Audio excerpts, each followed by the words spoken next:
Welcome back to the third Saturday in October, your SEC water cooler podcast for the rest of us. Find us online at thirdsaturdaynoctober.com, on social media at TSIO Pod, and on Venmo if you want to support the show. Send us a cup of coffee, a gallon of gas, whatever you feel like, at TSIO Pod on Venmo. I am Bradley, here with co-caster Jared. Jared, how are you? Today's been a somber day. It's been frustrating for some. There's been pardons, people, making excuses. There's been a lot of red hats. There's been a lot of gloating. And, of course, I'm talking about Ohio State. I don't know what you're talking about, Bradley, but I'm sick of it. I can't believe Ohio State won the national championship, although I have to give credit where it's due. Good job to Ryan Day and their crew. Yeah. And, yeah, man, for those that hate Ohio State, including myself, you can't really talk a lot of smack today. Yeah, and at least we don't have to wait 4 years for a new champion. We just have to wait 365 or so days. Yeah, Yeah, that's a good point. And let's talk about this game very quickly because I don't like talking about it. I don't want to spend much time on it either, but we'll give it a moment. No, Ohio State. Notre Dame starts out and just methodically moves down the field, scores a touchdown. Ohio State does the same thing. And it's like, This is going to be a good game. 7-7. Yep.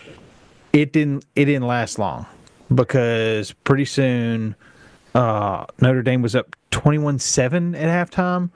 That was enough to make me want to quit. And then we saw a resurgence, or an attempt at a resurgence, where you got only a few minutes left in the fourth quarter. Yeah.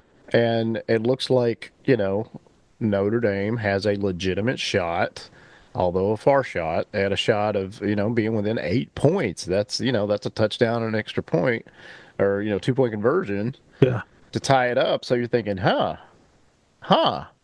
but that's all it was more of a laugh of a than a maybe. It's Ohio State just they weren't going to be denied, and there's nothing you and I can do about it. No, in Notre Dame, props to them for fighting back. Yeah, they scored a touchdown and had a 2-point conversion. Good play drawn up. That was a good play. Let's see. They scored another touchdown and 2-point conversion, and that was a heck of a play they drew up. And then it's like the commentators were even saying Notre Dame has thrived off getting points off turnovers, and Ohio State just doesn't fumble the ball. They don't turn the ball over. And on that next series, Ohio State fumbles. I mean, it is setting up for Notre Dame to just write a Rudy-type ending to this thing. And and they just like Rudy's entrance exam, it was no good when they got down there and tried to kick a field goal. So when that kick went doink, I felt like it's over. There's just not enough time left. I think there were 4 minutes and change left at that point. Just not enough time to get 2 scores at that point. So congratulations, Ohio State. Your mascot is a nut.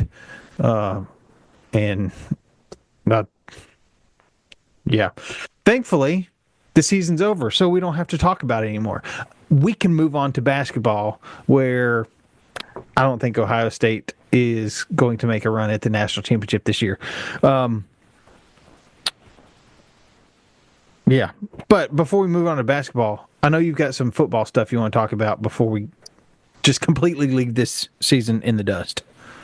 Yeah, I mean, we haven't talked too much about recruiting and stuff like that, but I want to just point out a few things that I thought was nice. But before I get into some of this, I know you kind of keep up with a little bit of Tennessee's recruiting. Is there anything that has happened let's just start with maybe the portal. Is there anything Yeah. that you're proud of with the portal with Tennessee? Um, other than probably Squirrel White, Yeah. we've held on to production players. We got Mike Matthews back. He had entered the portal for I don't know 48 hours, something like that, and decided to come back.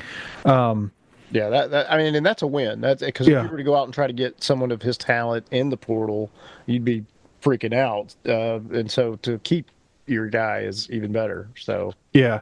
yeah, No, like w- I expect us to go hit the portal, especially after spring practice, because there's kind of another portal window after spring practice. I expect us to hit that, but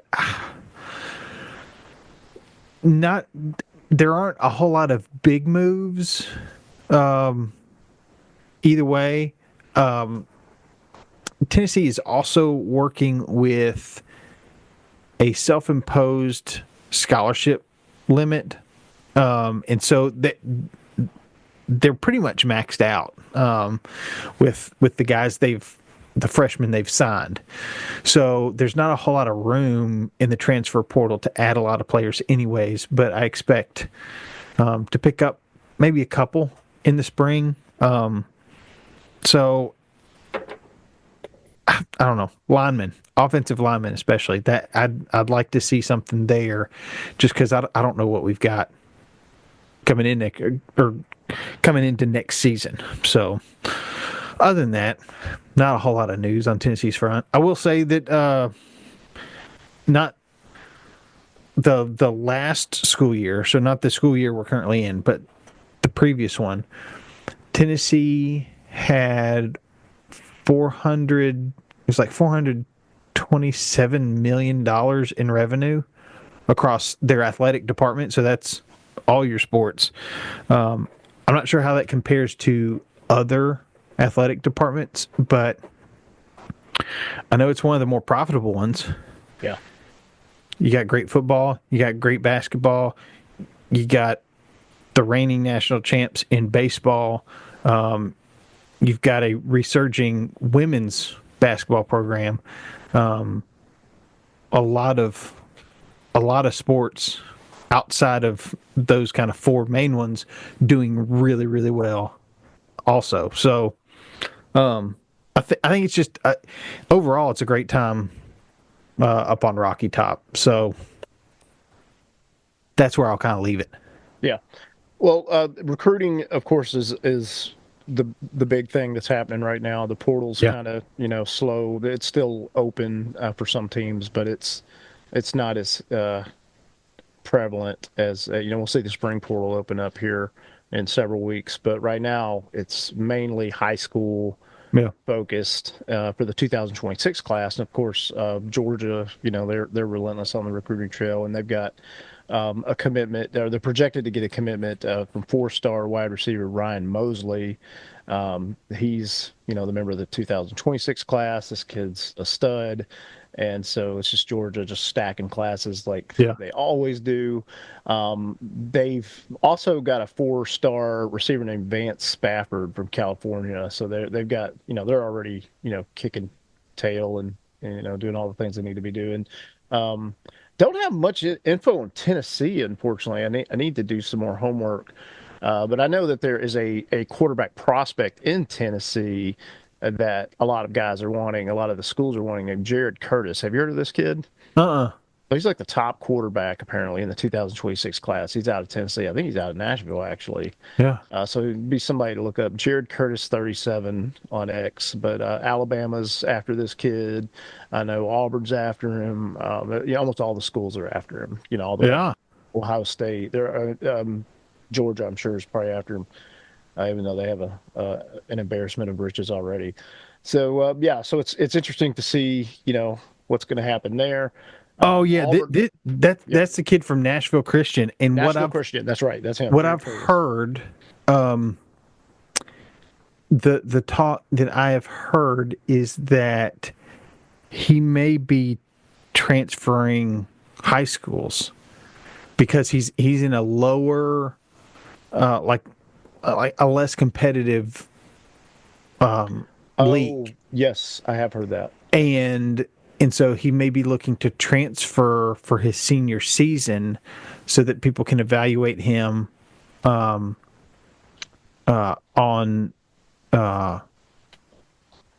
a better scale, against better competition. Because I believe at one point he was committed to Georgia, and then he was no longer committed, and that's when I started hearing that Georgia may have pulled their offer. Now, and this was all through the grapevine, so who knows how much of it's true. But that's when they said that his family was advised to find a different school for him for his senior year so that he could go up against better Yeah, competition. he's 6'4", he's 225, 225 pounds. I mean, he's like the perfect prototype for, a quarterback prospect. And schools, regardless of what level he's playing on currently, they've taken notice and they want this kid. And rightfully so, it looks like. And I know the Bulldogs are after him, Alabama, Ohio State, Oregon, Auburn, South Carolina. I mean, he's got his pick. Yeah, He could go pretty much anywhere. So yeah, good for that kid. Auburn's recruiting class. Of course, I'm an Auburn fan, so I pay closely attention to that. And they've got some really awesome people that are already committed for the 2026 class. Of course, verbal commitments are kind of worthless at this point, but it's nice to see that people are giving the nod toward Auburn. We hope that they stick with them. But Hezekiah Harris, he's a 4-star edge rusher from Huntsville. Shadarius Tootle and JaMichael Garrett, they're a linebacker duo from South Alabama. Um, I believe Toodles in Mobile, I think. And actually, I think JaMichael Garrett is in, I want to say he might even be in Florida, maybe, like the Panhandle of Florida. But if not, he's in like, like Orange Beach or something. He's in somewhere down there. Gulf yeah, Shores. I think it's Gulf Shores, actually.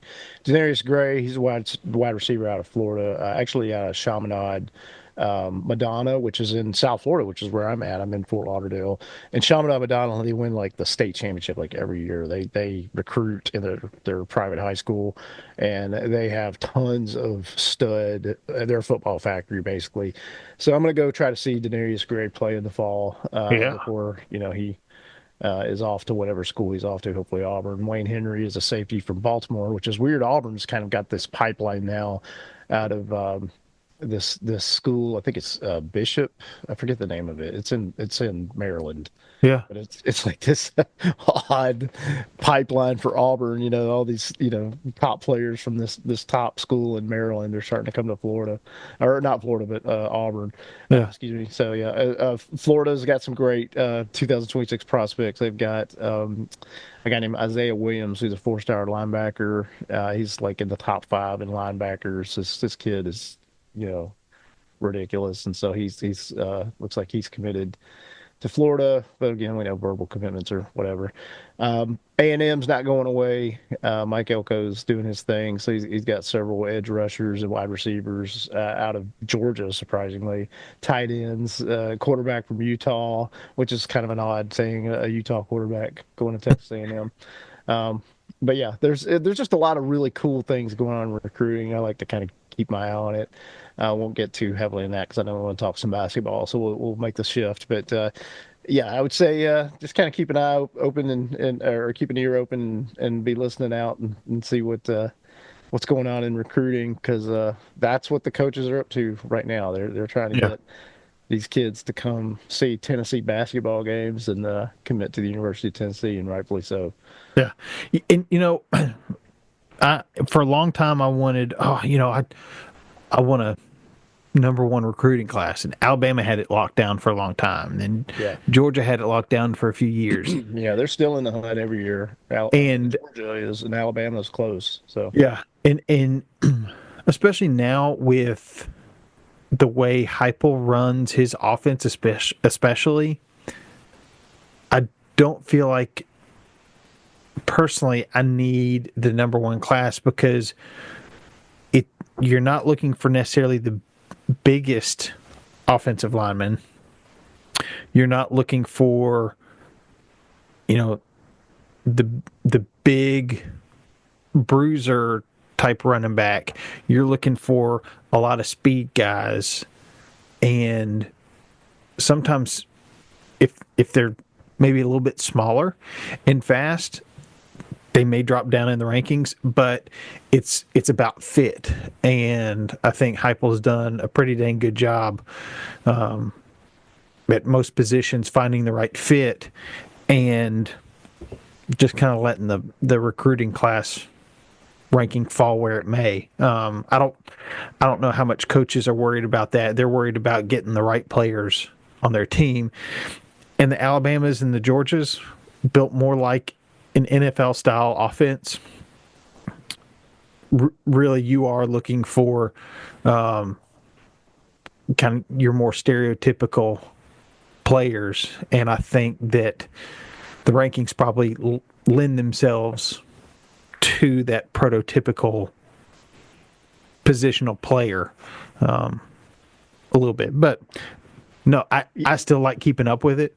I like, I want to throw something in there you yeah, kind of hinted at, but how much sense does it make with your limited NIL funds, and the hours that the coaches are putting into these kids?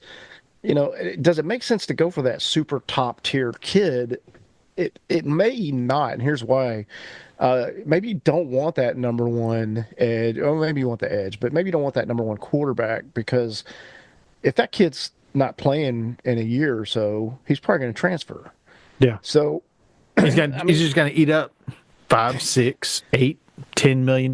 yeah. So if you're spending all this money on NIL, try to get this kid recruited to your school, and he's just going to, transfer in a year or two, it almost to me makes sense. Hey, get the local kid who's the prospect, who's maybe he's a 4-star, maybe a high 3-star. Go ahead and get that kid that wants to be home, that loves Tennessee or loves Auburn or loves whatever, and maybe just invest in him, because you can always get somebody in the portal.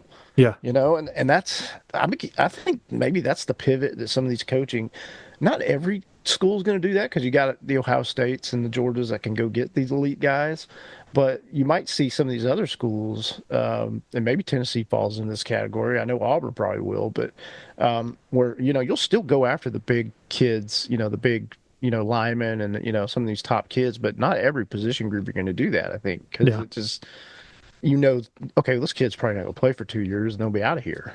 yeah, So if that's the case, in my mind, it changes kind of who you're targeting. yeah. And it I won't think be it definitely perfect. depends on how deep your NIL pockets are, how Well, deep the yeah. pockets of your boosters. Well, Tennessee can hang with most schools in the SEC when it comes to NIL. I Yeah, don't doubt that for a second. Auburn can too. But they don't want to be foolish with that money. They need right. to be Absolutely. prudent. Yeah. Um, you know, reports are that Nico makes 8 to $10 million. Well, I think if he left, he'd get that easy Yeah. somewhere else. So why not stay at Tennessee and make that? So Yeah. Tennessee knows, that kid's worth it. So they're keeping him for a reason, because they know. Yeah. Yeah, but I get it. I mean, even Auburn going out and getting a quarterback in this last transfer portal, they got Jackson Arnold from Oklahoma, and there were some people that were kind of unimpressed by that. But I was like, dude, they didn't overspend to get this kid, Yeah. and he was a 5-star in high school, and he had a really bad year at Oklahoma because Oklahoma didn't have a good offensive line. So I mean, he could come into Auburn with a really good offensive line, and some really good receivers, and he could tear it up. So yeah, it's a lot of what ifs, but I don't think it's too risky. And with Will Redmond at the helm, as you know, I mean, they've scouted these guys. They know. Yeah. So anyway, okay, we've talked football. Let's skip over to basketball. So No, I mean, this is the third Saturday in October. There's not a lot of basketball being played on the third Saturday in October. So I guess it's time to transition to third Saturday in March. yeah, exactly. Wi- just a recap. Auburn's sitting at the top of the SEC, 5-0, 17-1 overall. Yeah, Then that you only got, loss was a road loss to Duke in single digits. So yeah. yeah, I mean, they are playing very, very well right now and deserve to be the number one team in the country. Alabama, Ole Miss, and Missouri all sitting at 4-1. Then you got a whole host of 3-2 teams: Florida, Tennessee, Mississippi State, Vanderbilt, Kentucky, Texas A&M, Georgia at 2-3, Oklahoma, LSU, Texas at 1-4, and then Arkansas and South Carolina winless in the Unbelievable. SEC. Yeah, I wouldn't have predicted that for sure. Which is saying something because these teams are 0-5, and Arkansas is 11-7. South Carolina is 10-8. So it's not like they're slouch basketball teams, and we've talked about this. Arkansas has been a tough out for pretty much every team they've played in the SEC this year. Yeah. Five of the teams in the top 10, by the way, are SEC schools. So Yeah, it's it's a loaded conference, and unfortunately, my Vols are feeling it after a a win against Georgia in the middle of the week last week, and then a loss to Vanderbilt, which I yeah, I'm wrapping my head around that one. If I were to pick the team that I thought Tennessee might struggle against, it wouldn't have been Vanderbilt. yeah So in that again proves that the SEC is just a gauntlet. So yeah, and admittedly, I'm not near as big of a basketball fan or student as football or baseball, and so Tennessee started really hot against Vanderbilt. Zakai Ziegler gets 2 fouls pretty quick, and I think this was 7 minutes into the first half, and he sat the rest of the first half. That is when Vanderbilt went on a tear, and was leading at halftime. 2 fouls. I mean, I understand pulling them out, and I've also understood that this is a typical Rick Barnes thing. You get your second foul in the first half, and like you're riding the bench for the rest of the half. And that's what happened. But that's exactly when Vanderbilt got hot offensively. Tennessee's defense couldn't stop a thing. Their offense couldn't find the basket, and a lot of that has to do with Zakai Ziegler. but Tennessee did mount kind of a late comeback Yeah. in that game. Yeah, that is very true. And they were a Chaz Lanier free throw away from tying it Yeah. with under 3 seconds left. So you're right there in the hunt at the end, and then it was what? Yeah, there was like a block shot or something. Yeah, yeah. Yeah. I think they Vanderbilt went down, either shot it and Tennessee got the rebound, or Tennessee got a steal, and I think Ziegler let go a long shot from about half court, and it missed. But I've always lived by, especially in these close games, if you're playing and it comes down to a free throw or a bad call or two by the refs, you weren't playing well enough. It play well enough that those things don't matter. And Vanderbilt played well enough. Tennessee didn't. So we've got 2 losses in the SEC. But hopefully the team's learning from it. They've got a good team, but they're just, I don't know. Chaz Lanier needs to get hot again. I think that'll help. Yeah, I will. But that's my Tennessee report. Well, and Auburn narrowly escaped. They had a victory, but it was a really close game, and it was against Georgia, at Georgia. They probably should have lost that game, but we were able to survive it. So we won by two, actually, I think. So 70-68. Earlier in the week, we beat Mississippi State, who's ranked. Actually, Mississippi State and Georgia are both ranked. So that was a home game. Beat them 88-66. So we, handled business at home. Went to Georgia and almost got beat. I was able to pull that one out. With missing Jedi Broom, which is our top player. So to be able to go on the road, escape with a win, even though it was kind of an ugly win, and not have our best player, I think that's really a big deal.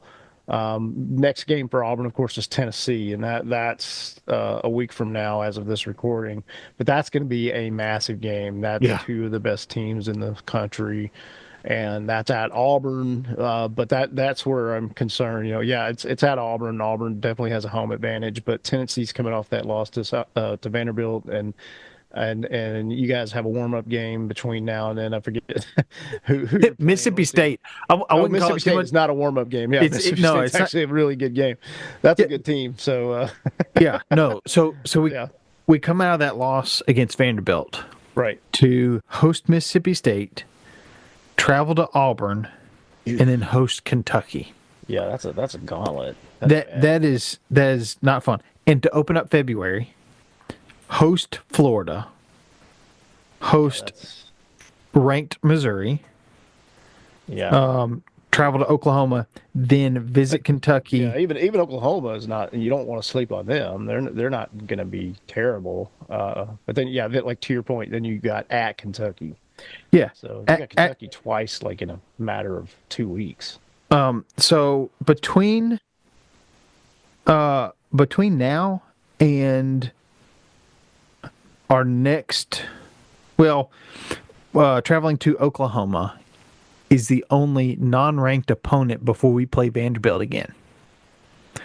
Yeah, and you And lost. and that game's a month away.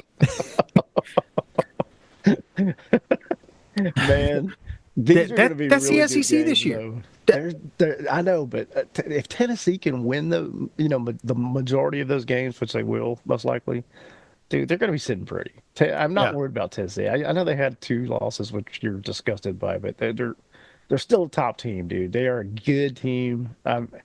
I expect them to handle Mississippi State. Now, I don't want them to beat Auburn, obviously, but I think they can still pull it off against Kentucky at home. Florida, I don't know. You lost to Florida, but this one's at home, so hopefully you can squeak it out. Yeah. Yeah, I think you guys will be all right. I'm excited to watch some of those games. Actually, it's gonna be good. No, I'm ready to watch these games. But oh man, they're making me nervous. Yeah, so Auburn's got Tennessee, but that's over a week from now. And then they're at LSU to end the month. They got Ole Miss at the beginning of the month of February, and then they've got a big game against Florida on the 8th. But they've got Oklahoma and Vanderbilt. Um, yeah, and then they play Alabama. That'll be a big one. That's February 15th. So that's the next month's worth of games. Yeah, I mean February, you've got number 16 unranked, number 5 unranked, number 4 unranked,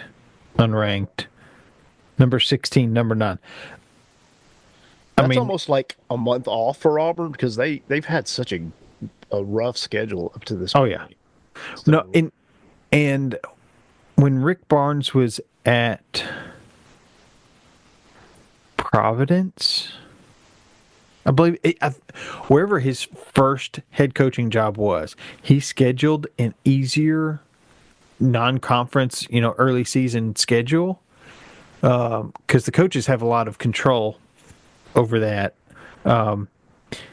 and they were the first team out, and he said this was on a Tennessee podcast I listened to a couple months ago. He said since then he's made sure that his non-conference schedule is grueling because he doesn't, if there's any doubt, he wants, hey, we had quality opponents that we were playing and either winning, losing close, but he didn't want the schedule to be the reason that his team gets left out of the big dance anymore. And I gotta say, so far it's proven itself. So I love it. It's yeah. smart.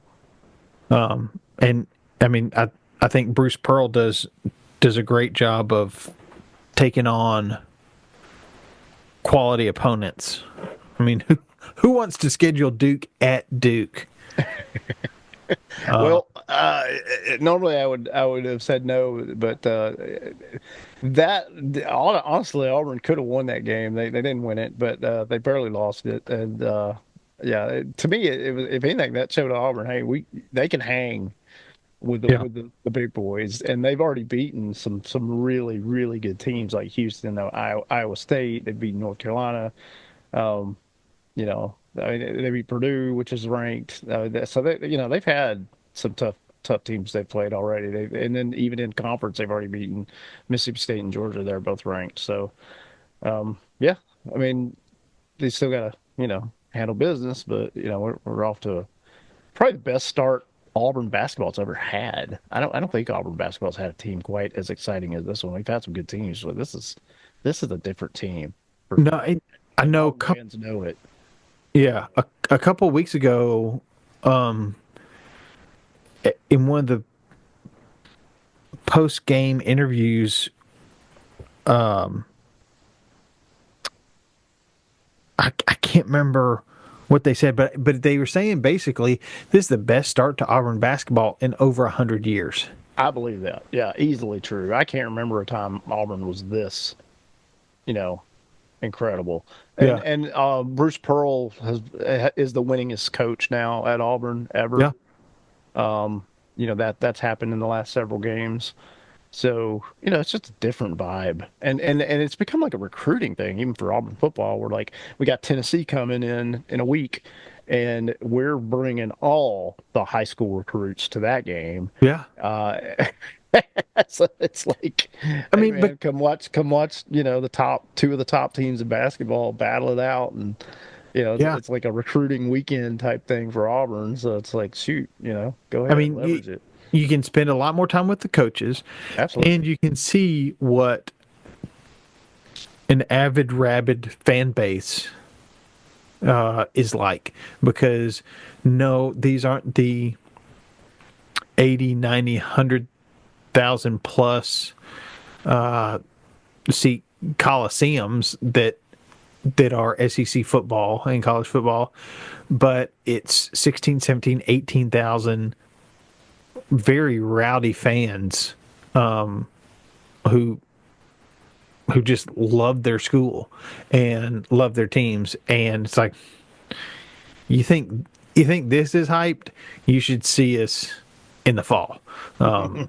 In so yeah, when you've got all your teams clicking, and I believe Tennessee won last year's all sports school trophy for the SEC, which I just found out they had never won. It's like, hey, when do you want to come visit? Because we'll take you to a fantastic game in any sport when you're here. And Auburn's doing that too. When you've got football that leads right into basketball, like that's great. Yeah, I think so. Yeah. Or you got football. It's like I can't wait for this to be over. You got a good basketball team, and you just kind of get started early. Right. Okay. So no, I'm looking at these standings. Alabama's dangerous. Ole Miss is no slouch. Missouri's no slouch. Florida is really tough. Yeah, they are. Tennessee's tough.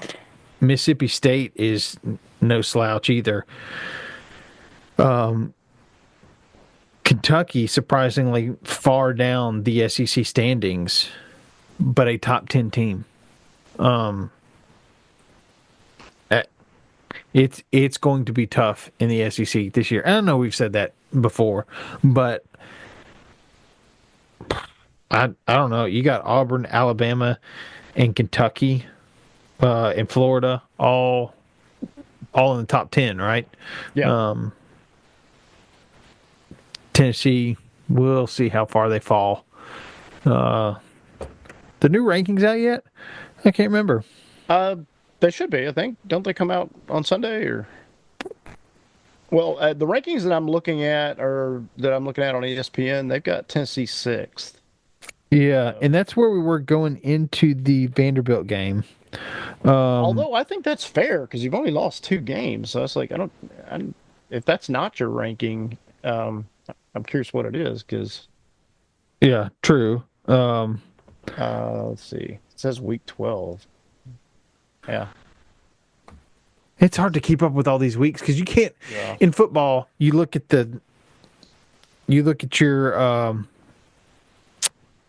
your win loss column. You know if you've got a bye, so you can add in another week there. With basketball, there's no telling. But yeah. I'm gonna search it up. Let's see if we can find it real quick. AP.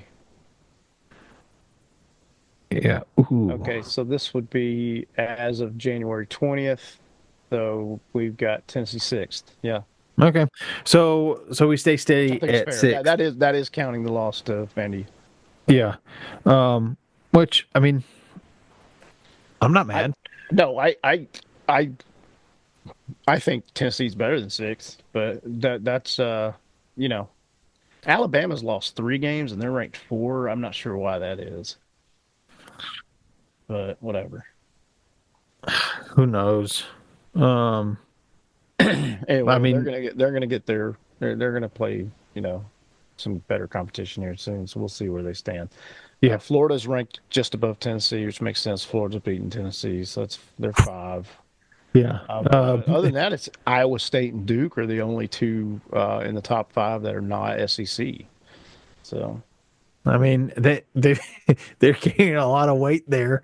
Um, I hope that this doesn't turn out like the football season where there's so much cannibalization that everybody just kind of falls flat in the tournament. well, it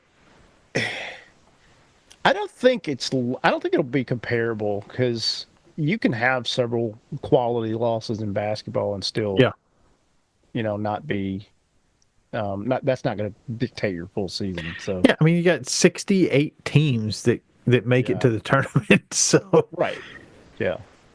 yeah. And any one of these teams, these top 25 teams are I mean they're good. Yeah. They're no top 25 team is you know a cupcake. So if you put Tennessee up against most of these schools, I think they can handle business, but they might slip up, like they have against Vandy and like they did against Florida. So these things are going to happen. Yeah. These are good teams. So Um so something to note, uh Auburn's 8-0 at home, 6-0 neutral site. yeah, that's wild. Ole Miss is 9-0 at home. Missouri is 14-0 at home. They schedule a lot of home games. Um, Tennessee is 10-0 at home, 3-0 neutral. And I mean, the neutral site games can be indicators of what it's going to be like come March Madness because they are regional, but I mean, every neutral site game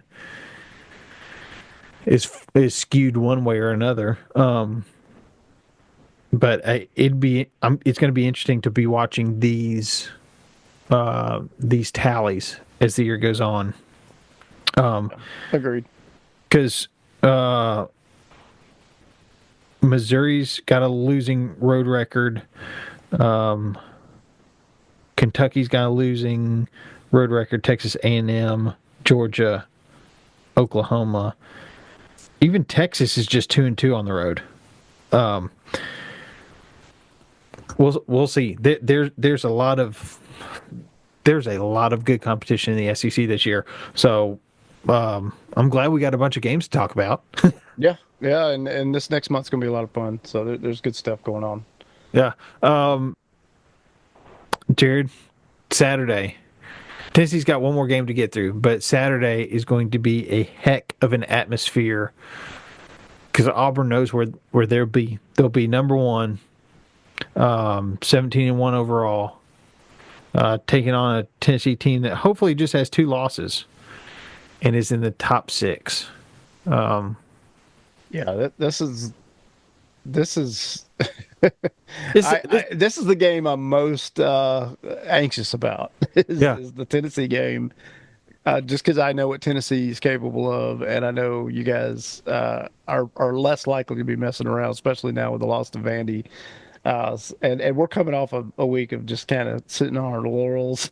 yeah. So I'm hoping Bruce Pearl can kind of, get Hey, everybody back on the top of their game. But man, if if Tennessee comes in there and handles business, it's not going to shock me too bad. But I hope it doesn't happen. Obviously, as an Auburn fan, but no, Bruce Pearl's going to have his team motivated. I yeah, he know that better. much.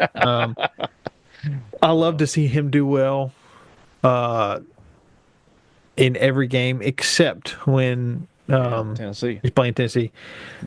Again, I wish we still had him.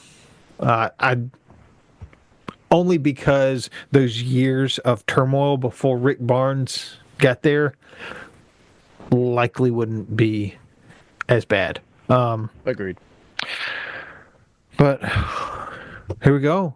Yep. th- Time to step up. yeah, this is the third Saturday in March. From here until March, I guess, Yep. and then we'll have to be the third Saturday in June. Well, and then we're talking baseball, so that's Yeah. I mean, it's going to be. I don't know. We might even cover golf. We'll see. Hey, there's a heck of a player. Auburn was the national champions in golf, by the way. There's a heck of a player. He's not going to play college, I doubt. Blades Brown, I like same school that. as George McIntyre, same school as Bradley Minigan. I mean, Oh, there you go. He's a legend. but yeah, Blades Brown, 17-year-old. Whatever tournament just happened because I don't follow golf. I can't even follow my own golf ball. I'm I need like a little. I need to. What's the little Apple? The Apple tag, Air tag. Yeah, I need Air one of those on my golf ball so I can find it when I hit it 40 yards into the rough. That might be a business venture right there. I've thought about it. Putting GPS on golf balls. Yeah. But this kid in this tournament, it was the like the best score for someone under 18 in over 40 years or something like that. This kid's phenomenal. And he's 17 years old. Well, Blades Brown. kind of hard to hate on that. Yeah. Blades Brown, look him up. His mom, Rhonda Brown, was, I think, she was a standout at Vanderbilt, and then she was she scored the first 3-pointer in WNBA history. There you go. And his dad runs a landscaping company. But heck of a name, Blades. That was his mom's maiden name, and with a name like Blades, you better be good at something. And, Oh yeah, yeah. Yeah. And so it's fitting that he's tearing it up in golf. That's good. Oh yeah, yeah. Keep it on him, but plenty of sports, and I got plenty of words. They may not make sense most of the time, but that's what we're here for, right? Well, again, it breaks my heart, but congrats to Ohio State, and looking forward to covering some more SEC competition, man. And Yeah. this is the time for some good games in basketball. So Yeah, if you take a nap, don't sleep too long. You don't miss all the good ones. There's some good ones coming up. So, absolutely. So, hey, for those of you listening, join the conversation. Find us online at thirdsaturdayiNoctober.com, on social media at TSIO Pod. Slide into our DMs. Do kids say that? We're not on TikTok, but TikTok's back. TikTok is back, and this isn't this is not related at all, but the story about your son, like in the teams in the states he's visited. Oh, Tell yeah. that real quick. That was funny. Yeah. So in basketball, Tennessee's playing Georgia. And he's like, "Oh, Dad, you're cheering for Tennessee?" I said, "Yeah, I always cheer for Tennessee." He said, "I'm going to cheer for Tennessee, but I'm also going to cheer for Georgia." And I said, "Why is that, buddy?" He's like, "Well, because KK and Papa live in Georgia, and I like visiting Georgia. And I also cheer for Florida, too, because I like going to Florida." And I was like, "All right, well, we'll just need to check a few more states off your list, and then you'll be cheering for everybody in the SEC." But hey, I just love that. I love that reasoning though, because at a young age, I mean that's what that makes sense. yeah, he's like, he doesn't have the loyalties of the father yet. yeah, he's like, I totally get it. I can cheer for Georgia. His This is blasphemy. I mean, he's also got a list of favorite colors. It's about 6 or 8 colors long. But his first favorite color is black, and so Georgia's colors are red and black. It makes sense. I don't think orange is on his list of favorite colors. Although he will use orange, and he'll pick orange stuff because he knows Dad loves orange. But yeah. Yeah. Oh well. That's a good story to end on. Well done. Yeah. If you want to buy my son tickets to go see Florida play Georgia, play Tennessee, I don't know where they'd be playing like each other all at the same time. Find us on Maybe Venmo like the as SEC, well. The SEC tournament, Yeah. Where's that at? Is that in Atlanta? I don't even know where that's at. It's in. I believe it's still in Nashville. Nashville. Oh, well, even better. That's right there in your backyard. So. Yeah. You want to come up for the first round? Let's get tickets. You know what? I think I do actually. I'm about to look that up. Help us get first round basketball tickets to the SEC tournament. Just find us on Venmo at TSIO Pod. And as I like to say here, as I sign off, heroes come in all sizes and roll Vols. Jared, what say you? I say War Eagle, and unfortunately, congrats to Ohio State. Tailgate, pancake, living room, pregame, burgers, ribs, chicken wings, chip and dip, pregame, scotch and a lot of IPA, Coca-Cola, pregame, slaying dogs, EA, cornhole, pregame. How you gonna watch?